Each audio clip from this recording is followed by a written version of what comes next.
नमस्कार, स्वागत है आपका खबर एचपी में। तो आइए जानते हैं हिमाचल के हर छोटे बड़े शहर से जुड़े 30 फटाफट बड़ी खबरों को। इससे पहले यदि आप वीडियो को लाइक नहीं किए हैं तो लाइक कर दीजिए और चैनल में नए तो चैनल को सब्सक्राइब कर लीजिए। और आप वीडियो को कहां से देख रहे हैं कमेंट बॉक्स में हमें जरूर बताइए।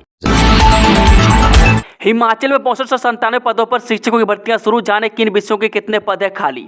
जी हां, नए शैक्षणिक सत्र से स्कूलों में राष्ट्रीय शिक्षा नीति के तहत तैयार पाठ्य पुस्तकों से पढ़ाई शुरू करने की तैयारी है। केंद्रीय शिक्षा मंत्रालय ने देश के सभी राज्यों को चिट्ठी लिखकर खाली पदों को भरने को कहा है। बता दें कि राष्ट्रीय शिक्षा नीति को लागू करने वाला हिमाचल देश में पहला राज्य है। शिक्षकों के पदों को भरने की प्रक्रिया भी हिमाचल सरकार पहले ही शुरू कर चुकी है। प्री प्राइमरी कक्षाओं में बच्चों को पढ़ाने के लिए 6297 प्रारंभिक बालिया अवस्था शिक्षकों की भर्ती की जा रही है। वहीं बता दें कि राष्ट्रीय शिक्षा नीति का पहला चरण प्री प्राइमरी से ही शुरू होना है। कक्षा 1 से अंग्रेजी माध्यम में पढ़ाई करवाने का निर्णय लिया जा चुका है। हिमाचल सरकारी स्कूलों में शिक्षकों के 5481 पद खाली हैं। इनमें 4457 पद सबसे ज्यादा जेबीटी के हैं। महिला मनरेगा मजदूरों को घर बनाने के लिए मिलेंगे 3 लाख रुपये, अधिसूचना जारी। जी, हिमाचल प्रदेश में मनरेगा में 100 दिन का कार्य दिवस पूरे करने वाली विधवा, एकल महिला, परित्यक्त और दिव्यांग महिलाओं को घर बनाने के लिए 3 लाख रुपये की आर्थिक धनराशि दिए जाने की अधिसूचना जारी कर दी गई है। सीएम सुक्खू ने बजट में इस सिलसिले में घोषणा की थी। इसके लिए बजट का भी प्रावधान कर दिया गया है। ऐसे में इन श्रेणियों की महिलाओं को बड़ी राहत मिलेगी। बिजली बोर्ड में अब उच्च पदों पर होगा नियुक्तिकरण, कैबिनेट सब कमेटी की बैठक में फैसला। हिमाचल प्रदेश राज्य बिजली बोर्ड में अब उच्च पदों पर नियुक्तिकरण होगा। जरूरत के हिसाब से अधिकारियों की नियुक्तियां की जाएंगी। सचिवालय में तकनीकी शिक्षा मंत्री राजेश धर्मानी की अध्यक्षता में हुई कैबिनेट सब कमेटी की बैठक में यह फैसला लिया गया। पड़ोसी राज्यों से भी अधिक प्रदेश की सप्लाई कॉस्ट को भी कम करने के लिए योजना बनाने पर सहमति बनी। कमेटी ने विभिन्न कर्मचारी यूनियनों से भी चर्चा की। अगली बैठक में कैबिनेट को सौंपने के लिए रिपोर्ट तैयार हो सकती है। आउटसोर्स कर्मियों के तबादले पर हिमाचल हाईकोर्ट की रोक, जाने पूरा मामला। जी, हिमाचल प्रदेश हाईकोर्ट ने 2 आउटसोर्स कर्मचारियों के तबादले पर फिलहाल रोक लगा दी है। इन दोनों कर्मचारियों को शिमला से नालागढ़ स्थानांतरित किया गया। इस मामले की सुनवाई न्यायाधीश अजय मोहन गोयल की अदालत ने की। मैं बता दें कि इन दोनों आउटसोर्स कर्मचारियों की नियुक्ति फरवरी 2022 को की गई थी और करीब 2.5 साल के अंदर ही इसका तबादला कर दिया गया। हालांकि सरकारी हस्तांतरण नीति के अनुसार एक जगह पर तैनाती के 3 साल बाद ही तबादला किया जा सकता है। सुनवाई के दौरान आउटसोर्स कर्मियों की नियोक्ता कंपनी की ओर से पेश अधिवक्ता ने अदालत को बताया कि आउटसोर्स कर्मचारियों को सरकारी कर्मचारियों की तरह नहीं देखा जा सकता। उन्होंने कहा कि आउटसोर्स कर्मचारियों की नियुक्ति मांग के आधार पर की जाती है। इन्हें नियमित सरकारी कर्मचारियों की तरह नहीं देखा जा सकता है। इनकी ट्रांसफर नालागढ़ इसलिए की गई क्योंकि इनके स्थान पर नियमित कर्मचारी नियुक्त हो गए हैं। इस मामले की अगली सुनवाई 29 अक्टूबर को होगी। स्वामी अभिमुक्तेश्वरानंद ने शिमला के राम मंदिर में कार्यक्रम का किया बहिष्कार, साईं प्रतिमा बनी वजह। गुरुवार को स्वामी अभिमुक्तेश्वरानंद शिमला पहुंचे। यहां उन्होंने जाखू मंदिर में पहुंचकर गो ध्वज स्थापित किया। स्वामी अभिमुक्तेश्वरानंद देश के अलग अलग राज्यों में जाकर गाय को राष्ट्रीय माता घोषित करने का अभियान चला रहे हैं। बता दें कि शिमला का प्रसिद्ध जाखू मंदिर भगवान हनुमान को समर्पित है। यहाँ से स्वामी अभिमुक्तेश्वरानंद का राम मंदिर जाने का भी कार्यक्रम था, लेकिन वह राम मंदिर नहीं गए। स्वामी अभिमुक्तेश्वरानंद ने राम मंदिर में साईं की प्रतिमा होने का विरोध दर्ज करवाया और वे राम मंदिर नहीं पहुंचे। उन्होंने कहा कि सनातन धर्म में साईं का कोई उल्लेख नहीं है, ऐसे में वे साईं को ईश्वर नहीं माना जा सकता। मैं इसी के विरोध में स्वामी अभिमुक्तेश्वरानंद राम मंदिर नहीं गए। उन्होंने कहा कि इस संबंध में राम मंदिर का संचालन कर रहे लोगों से बात हुई है। उन्होंने इस बारे में बैठक करने की भी बात कही है। वे यहाँ से साईं की प्रतिमा को हटा देंगे। इस शिमला में बनेगा विश्व का दूसरा सबसे लंबा रोपवे, मार्च से शुरू होगा काम, 1 घंटे में 6000 करेंगे यात्रा। जी हां, शिमला में बनने वाले विश्व के दूसरे और देश के सबसे लंबे यानी करीब 14 किलोमीटर के रोपवे का निर्माण मार्च 2025 से शुरू होगा। इसके लिए एनडीबी ने अग्रिम टेंडर की मंजूरी भी दे दी है। में लगभग 14 किलोमीटर बनने वाले इस रोपवे में 13 स्टेशन और 660 ट्रॉली होगी। इस रोपवे के निर्माण से शिमला के ट्रैफिक से निजात मिलेगी और पर्यटन को भी नए पंख लगेंगे। इसमें 1 घंटे में 6000 लोग यात्रा कर सकेंगे। सरकार का फोकस प्रोजेक्ट्स के निर्माण का है, लेकिन विपक्ष श्रेय लेने की होड़ में है, जबकि इसमें 1 पैसा का योगदान पूर्व बीजेपी के समय नहीं हुआ। यह बात शिमला में डिप्टी सीएम मुकेश अग्निहोत्री ने पत्रकार वार्ता में दी। HRTC 250 डीजल बसें खरीदेगा। 320 ई बसों के लिए टेंडर प्रक्रिया शुरू, कार्यशालाएं भी होंगी अपग्रेड। जी हां, उप मुख्यमंत्री मुकेश अग्निहोत्री ने कहा कि हिमाचल पथ परिवहन निगम के लिए प्रदेश सरकार ने मंत्रिमंडल सदस्यों और विधायकों के साथ विचार विमर्श कर 250 डीजल बसें खरीदने का फैसला लिया है। में 32 और 36 सीटर छोटी डीजल बसें खरीदी जाएंगी ताकि दुर्गम क्षेत्रों में इन बसों का संचालन किया जा सके। 320 ई बसों के लिए टेंडर प्रक्रिया भी शुरू कर दी गई है। हैरानीजनक बात है, एचपी ने 10,000 फीस वाले डिप्लोमा को पूरा करने की परीक्षा के लिए तय की 20,000 फीस। जी, हिमाचल प्रदेश विश्वविद्यालय अपने खाली खजानों को विशेष अवसर देखकर भरने का काम कर रहे हैं। में आए दिन डिग्रियों को पूरा करने और श्रेणी सुधार के लिए परीक्षा के विशेष मौके की ईसी से मंजूरी दिलवाई जा रही है। वह वीरवार को एक हैरान करने वाली अधिसूचना विश्वविद्यालय ने जारी की। मैं इसमें 10,000 की फीस वाली डिप्लोमा को पूरा करने के लिए परीक्षा का विशेष अवसर देकर 20,000 की फीस तय की है। यादविंद्र गोमा और उप मुख्य सचेतक पठानिया के नेता प्रतिपक्ष जयराम पर पलटवार। जी हां, युवा सेवाएं एवं खेल मंत्री यादविंद्र गोमा और उप मुख्य सचेतक केवल सिंह पठानिया ने नेता प्रतिपक्ष जयराम ठाकुर के राज्य के युवाओं को नौकरी से वंचित रखने के बयान पर पलटवार किया है। उन्होंने कहा कि वर्तमान प्रदेश सरकार ने लगभग 20 महीने के कार्यकाल में रिकॉर्ड 31,000 नौकरियों के अवसर पैदा किए हैं। उन्होंने कहा कि युवाओं को रोजगार के अवसर उपलब्ध करवाने के लिए पोस्ट कोड 817, 999 और 969 के परीक्षा परिणाम घोषित किए गए। मैं हाल ही में राज्य चयन आयोग के माध्यम से पोस्ट कोड 903, 992, 982, 994 और 997 के 88 पदों के परिणाम भी घोषित किए गए। इसके साथ ही उन्होंने कहा कि भाजपा सरकार के कार्यकाल के दौरान भर्ती प्रक्रिया में हुए भ्रष्टाचार के कारण इनके परिणाम लंबित थे। 8 अधिकारी पदोन्नत होकर HAS कैडर में 4 के किए तबादले। जी हां, हिमाचल प्रदेश के विभिन्न विभागों में कार्यरत 8 अधिकारी पदोन्नत होकर HAS कैडर में शामिल हो गए। में आबकारी एवं कराधान विभाग में कार्यरत 3 सहायक आयुक्त और राजस्व विभाग में कार्यरत 3 तहसीलदार और 2 SBDO पदोन्नत होकर HAS अधिकारी बने। गुरुवार को कार्मिक विभाग ने सहायक आयुक्त अंकुर ठाकुर, ओम प्रकाश यादव और किरण गुप्ता की पदोन्नति के आदेश जारी किए। अंकुर ठाकुर को SDM चुरा नियुक्त किया गया है। हिमाचल के मुख्यमंत्री सुक्खू ने केंद्रीय मंत्री गजेंद्र सिंह शेखावत से की मुलाकात, किया ये आग्रह। जी हां, मुख्यमंत्री सुक्खू ने गुरुवार को नई दिल्ली में केंद्रीय संस्कृति एवं पर्यटन मंत्री गजेंद्र सिंह शेखावत से मुलाकात की। मुख्यमंत्री ने राज्य में नए और एकीकृत पर्यटन स्थलों के विकास के लिए भारत सरकार से सहयोग का आग्रह किया। उन्होंने केंद्रीय मंत्री से विशेष केंद्रीय सहायता योजनाओं के तहत राज्य को सहयोग देने का भी अनुरोध किया। धर्मानी बोले, जो लोग बिल चुका सकते हैं उन्हें छोड़ देनी चाहिए बिजली सब्सिडी। जे तकनीकी शिक्षा मंत्री राज धर्मानी ने कहा कि पूर्व सरकार ने घरेलू उपभोक्ताओं के लिए प्रतिमाह 125 यूनिट तक बिजली बिल माफ करने की योजना लाई थी। प्रदेश सरकार ने अब सभी उपभोक्ताओं को इस योजना में शामिल नहीं करने का फैसला लिया। ऐसे में जो लोग बिल चुका पाने में सक्षम हैं उन्हें स्वयं योजना से बाहर होते हुए सब्सिडी छोड़ देनी चाहिए। इस बारे में एक योजना भी लाने की तैयारी है। इसके तहत गैस सिलेंडर की तर्ज पर बिजली सब्सिडी भी छोड़ने की अपील की जाएगी। मंत्री ने कहा कि जो लोग बिल चुकाने के लिए आर्थिक तौर पर सक्षम नहीं होंगे उन्हें निःशुल्क बिजली मिलती रहेगी। कैबिनेट सब कमेटी की बैठक के बाद मीडिया से बातचीत में तकनीकी शिक्षा मंत्री ने कहा कि बिजली बोर्ड ने किसी भी इंजीनियर को पद से नहीं हटाया और इन पदों को समायोजित किया जा रहा है। उन्होंने कहा कि उपभोक्ताओं के हितों को ध्यान में रखते हुए वित्तीय प्रबंधन महत्वपूर्ण है और इस दिशा में ही उपभोक्ता हितैषी निर्णय लिए जा रहे हैं। आयुर्वेदिक कॉलेज पपरोला और छोटा शिमला में शुरू होगा वेलनेस पंचकर्म, RKS की बैठक में फैसला। जी हां, आयुर्वेदिक कॉलेज पपरोला और छोटा शिमला जिला अस्पताल में जल्द ही वेलनेस पंचकर्म की सुविधा मिलेगी। को आयुष मंत्री यादविंद्र गोमा की अध्यक्षता में हुई अस्पताल की RKS की बैठक में यह फैसला लिया गया। छोटा शिमला जिला अस्पताल की RKS को 60 लाख रुपए का बजट भी मंजूर किया गया। उन्होंने कहा कि प्रदेश में जल्द ही सभी जिलों में नेचुरल थेरेपी भी शुरू की जाएगी। प्रदेश के आयुर्वेदिक अस्पतालों में जल्द ही आयुष विभाग वेलनेस पंचकर्म की सुविधा शुरू करने जा रहा है। पहले चरण में आयुर्वेदिक जिला अस्पताल छोटा शिमला और आयुर्वेदिक कॉलेज पपरोला में यह सुविधा शुरू की जाएगी। इसके साथ ही उन्होंने कहा कि वेलनेस पंचकर्म बाहरी राज्य में हो रहा है। हिमाचल के लोगों को भी सुविधा लेने के बाद बाहर जाना पड़ता है।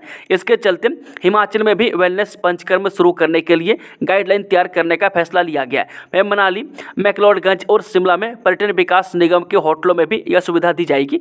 उसके बाद जिला अस्पतालों में वेलनेस पंचकर्म शुरू किया जाएगा।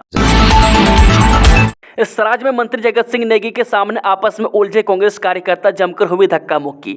हिमाचल प्रदेश के मंडी जिले के सराज दौरे के दौरान बागवानी मंत्री जगत सिंह नेगी के थुनाग पहुंचते ही स्वागत के लिए खड़े कांग्रेस नेता जगदीश रेड्डी और ठाकुर चेतराम समर्थक मंत्री के स्वागत के दौरान आपस में उलझ पड़े। मैं इस दौरान जमकर धक्का मुक्की हुई। इस दौरान जगदीश रेड्डी समर्थकों ने जमकर नारेबाजी की।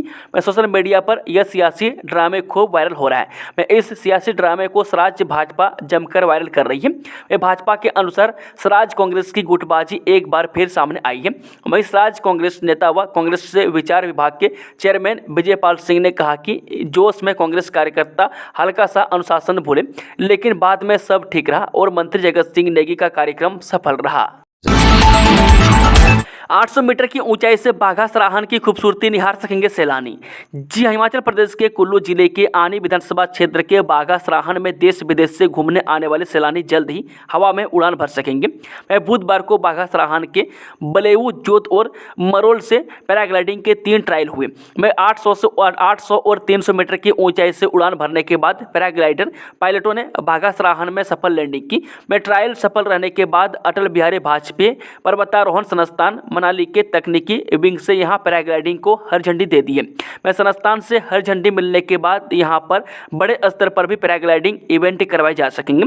मैं इससे जहां यहां के पर्यटन को पंख लगेंगे, बल्कि स्थानीय युवाओं के लिए भी रोजगार के दरवाजे खुलेंगे। अतिक्रमण हुआ तो अफसरों पर कार्रवाई, हिमाचल हाईकोर्ट ने दिए आदेश। हिमाचल हाईकोर्ट के वन भूमि पर अवैध अतिक्रमण हटाने पर 1 अगस्त को दिए आदेशों की अनुपालना की गई है। वहीं उप मंडलाधिकारी वन कुल्लू ने अदालत में इस संबंध में अनुपालना रिपोर्ट दायर की है। उप मंडलाधिकारी ने कोर्ट में अतिक्रमण को हटाने से संबंधित जो भी कार्रवाई की है उससे जुड़े सभी तथ्य अदालत के समक्ष रखें। इस मामले में राजस्व और वन विभाग को निर्देश दिए हैं कि आगे से इस तरह का अतिक्रमण न हो। अगर हलफनामा और अन्य दस्तावेज गलत पाए गए तो इसके लिए जिम्मेवार अधिकारियों पर कार्रवाई की जाएगी। आबकारी और कराधान विभाग की होगी अपनी पुलिस फोर्स भर्ती प्रक्रिया जारी। हिमाचल प्रदेश में अवैध नशे के कारोबार को रोकने और कर चोरी के मामलों को रोकने के लिए आबकारी एवं कराधान विभाग के पास अपनी पुलिस फोर्स होगी। पुलिस विभाग में 1088 पदों को भरने की प्रक्रिया जारी है। इसमें 708 पुरुष और 380 महिला कांस्टेबल की भर्ती होनी है। इनमें से पुलिस के जवानों को आबकारी एवं कराधान में भेजा जाना है। विशेष पुलिस कांस्टेबल नशे की रोकथाम के लिए भर्ती किए जा रहे हैं। दुकानों के बाहर नाम लिखने के मामले में हाईकोर्ट ने गृह सचिव डीजीपी को जारी किए नोटिस। जी, हिमाचल प्रदेश हाईकोर्ट ने सांप्रदायिक सौहार्द बिगाड़ने वाले बयानों पर संज्ञान लिया है। अदालत ने दुकानों के बाहर नाम लिखने के मामले में प्रदेश के गृह सचिव, पुलिस महानिदेशक, डीजीपी शिमला के पुलिस अधीक्षक और नगर निगम शिमला को नोटिस जारी किया है। जनहित याचिका में सरकार सहित लोक निर्माण मंत्री विक्रमादित्य सिंह, पंचायती राज मंत्री अनिरुद्ध सिंह और देवभूमि जागरण मंच को भी पार्टी बनाया गया। हाईकोर्ट में दायर जनहित याचिका में अधिवक्ता ने अदालत को बताया कि संवैधानिक पदों पर बैठे व्यक्ति गैर जिम्मेदाराना बयानों से प्रदेश के भाईचारे को बिगाड़ रहे हैं। साथ में कुछ संगठनों की ओर से सोशल मीडिया पर भड़काऊ पोस्ट डाले जा रहे हैं, जिससे लोगों के अंदर दूसरे धर्म के प्रति नफरत पनप रही है। इस मामले की सुनवाई कार्यवाहक मुख्य न्यायाधीश तरलोक सिंह चौहान और न्यायाधीश सत्यन वैद की खंडपीठ ने अदालत की खंडपीठ ने की। पुलिस कांस्टेबल को विश्वविद्यालय के कर्मचारी ने मारा थप्पड़, ट्रैफिक ड्यूटी में तैनात था कर्मी, मामला दर्ज। जी, समर हिल चौक पर ट्रैफिक ड्यूटी में तैनात पुलिस कर्मचारी को विश्वविद्यालय के एक कर्मचारी ने थप्पड़ मार दिया। पुलिस ने इस संबंध में केस दर्ज कर मामले की छानबीन शुरू कर दी है। आरोपी को नोटिस जारी कर छोड़ दिया। पुलिस के अनुसार मामला सुबह करीब 9:45 का है, जब कांस्टेबल कुलदीप समर हिल चौक पर ट्रैफिक ड्यूटी पर तैनात था। पुलिस कर्मचारी का आरोप है कि इस दौरान विश्वविद्यालय में तैनात समरजीत मौके पर पहुंचा और बिना किसी बात के उसको थप्पड़ मार दिया। पुलिस कर्मी ने मामले की जानकारी पुलिस चौकी समर हिल में दी और लिखित में शिकायत दर्ज करवाई। पुलिस कर्मचारी की शिकायत पर इस संबंध में भारतीय न्याय संहिता की विभिन्न धाराओं के तहत केस दर्ज कर मामले की जांच शुरू कर दी है। इसके अलावा आरोपी को भी पुलिस चौकी में तलब करके इस संबंध में पूछताछ की है। केंद्रीय मंत्री नितिन गडकरी से मिले सीएम सुक्खू। प्रदेश में 4 नई सड़कें बनाने का रखा प्रस्ताव।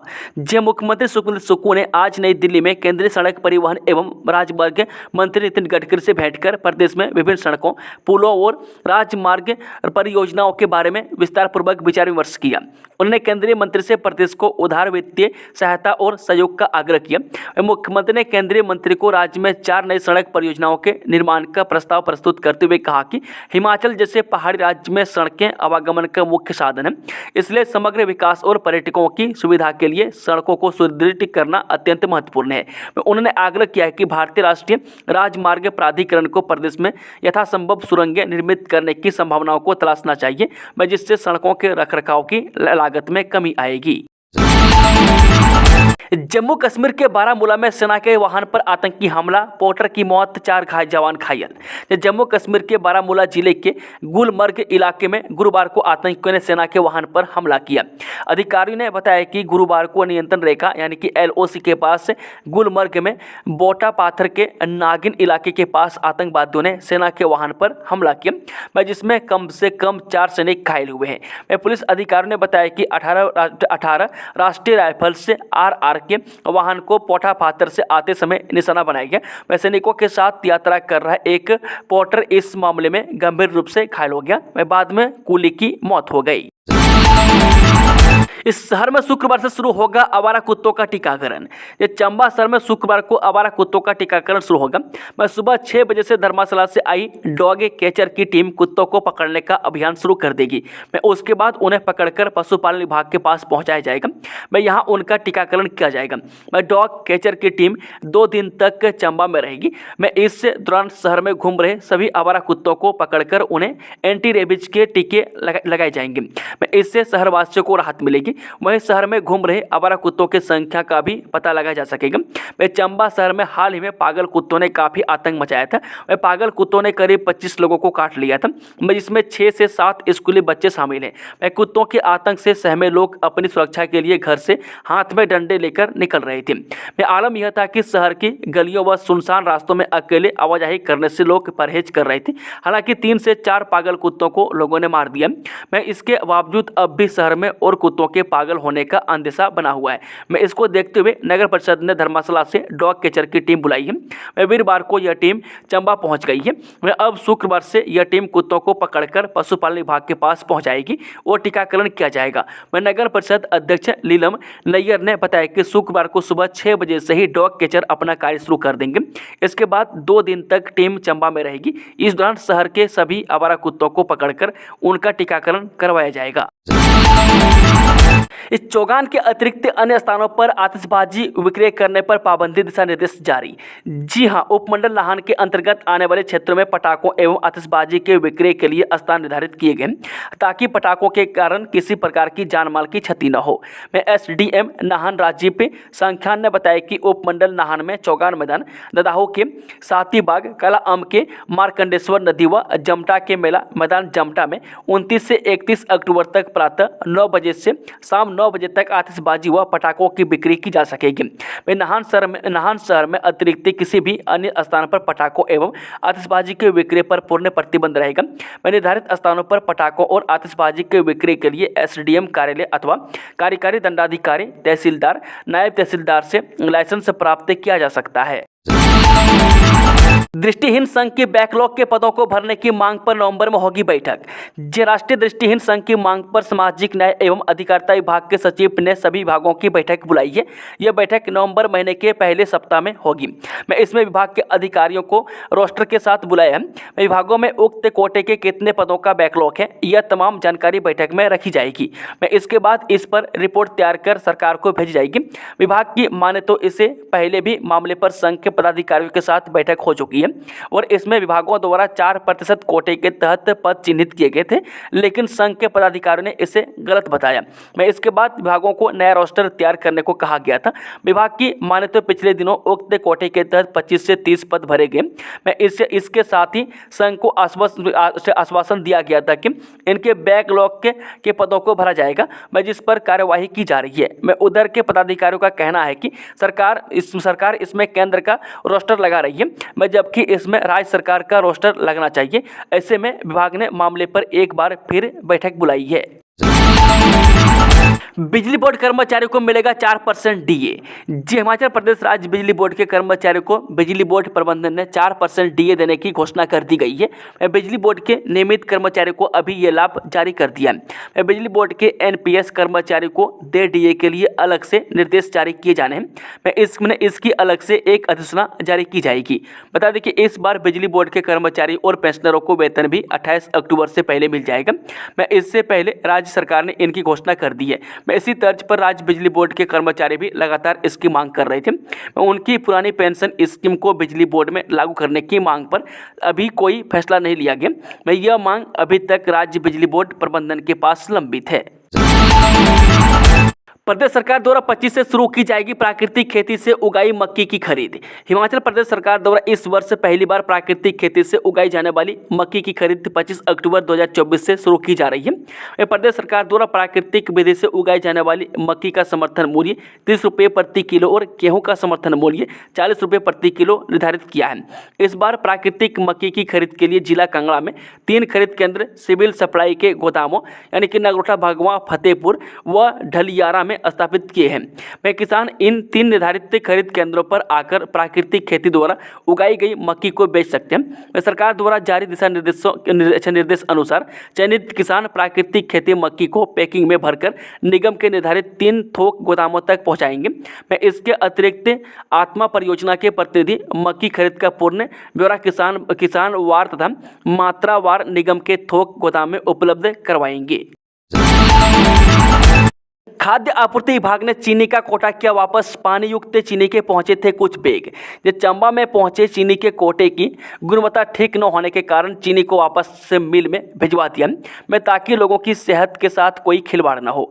अब दोबारा कंपनी को गुणवत्तापूर्वक कोटा भेजने के आदेश विभाग के द्वारा दिए गए। इस कारण कुछ डिपो में चीनी के कोटे को पहुँचाने में देरी भी हुई है। कुछ डिपो में आपूर्ति भी शुरू हो गई है। इस बारे में खाद्य आपूर्ति के भंडारण में चीनी समेत अनेक खाद्य पदार्थों की जांच की थी, जिसमें पाया गया कि चीनी में पानी मिला हुआ है।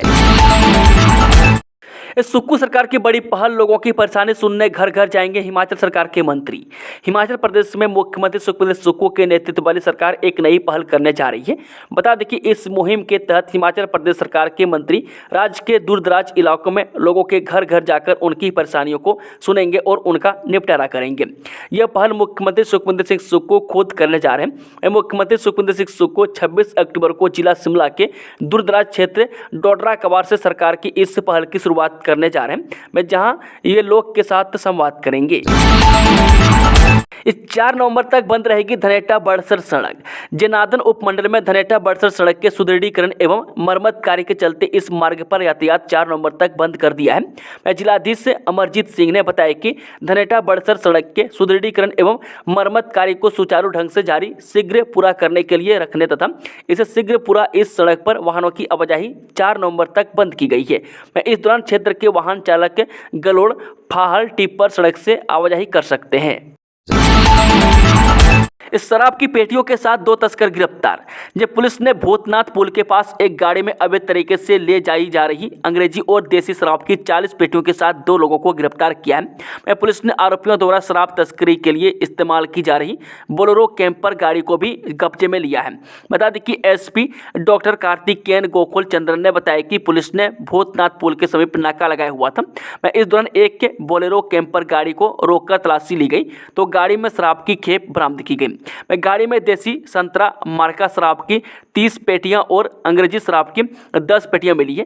उन्होंने बताया कि आरोपियों की पहचान सूरज प्रकाश और राजवीर के रूप में हुई है।